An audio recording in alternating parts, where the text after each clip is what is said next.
ধামরাইয়ে তীব্র গ্যাস সংকটে ব্যাহত হচ্ছে জনজীবন। ফিলিং স্টেশনগুলোতে গ্যাস না পাওয়ায় ভোগান্তি বাড়ছে। গার্মেন্টস ও কারখানাতে ব্যাহত হচ্ছে উৎপাদন। এছাড়া বাসাবাড়িতে গ্যাসের অভাবে ভোগান্তি পোহাচ্ছে মানুষ। এ বিষয়ে তথ্য জানাতে ধামরাই থেকে যুক্ত হচ্ছেন সহকর্মী রাসেল হোসেন। রাসেল, গ্যাস সংকটের কি প্রভাব পড়েছে, বাসাবাড়িতে কতটা দুর্ভোগ দেখতে পাচ্ছেন এবং সার্বিক সেখানকার পরিস্থিতি জানবো। কবে নাগাদ সমস্যার সমাধান হতে পারে বলে কিছু তথ্য পেয়েছেন কিনা সেটাও জানাবেন।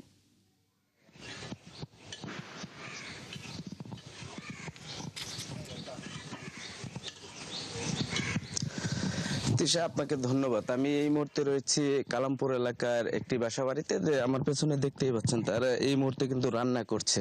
তারা কিন্তু গ্যাস না পায়, তারা বিকল্প হিসেবে কিন্তু মাটির চুলাতে এই রান্না করছেন। আমরা তাদের সাথে কথা বলেছিলাম। তারা বলছেন যে তারা দীর্ঘ সময় গ্যাস না পাওয়াতেই কিন্তু তাদের যে চুলা রয়েছে, তারা সেই চুলাটি বন্ধ করেই কিন্তু মাটির চুলায় রান্না করছে। আমরা একটু যদি কথা বলি, আপনারা এইখানে গ্যাস কতদিন যাবত পাচ্ছেন? কি কি? অনেক বছর ধরে গ্যাস পাইতেছি না।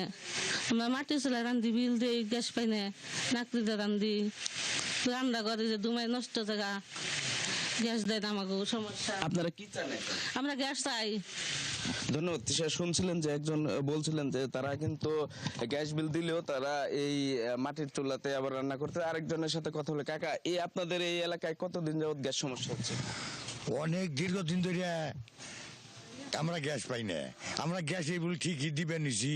আমার 3টা চুলা 1080 টাকা করে বিল একটা চুলে দিই, তাতে 3240 40 কত জানি, আমার তো হিসাব বুঝি না। এইভাবে দিবে নিছি। আমার গ্যাস থাকে না, আমার খুব কষ্ট। আমি গ্যাসটা এত টাকা ব্যয় করে আনছি, আবার এখন নাকরি কিনে আমরা বাইতে আমার মারবার নিয়ে গায়ে। ধন্যবাদ।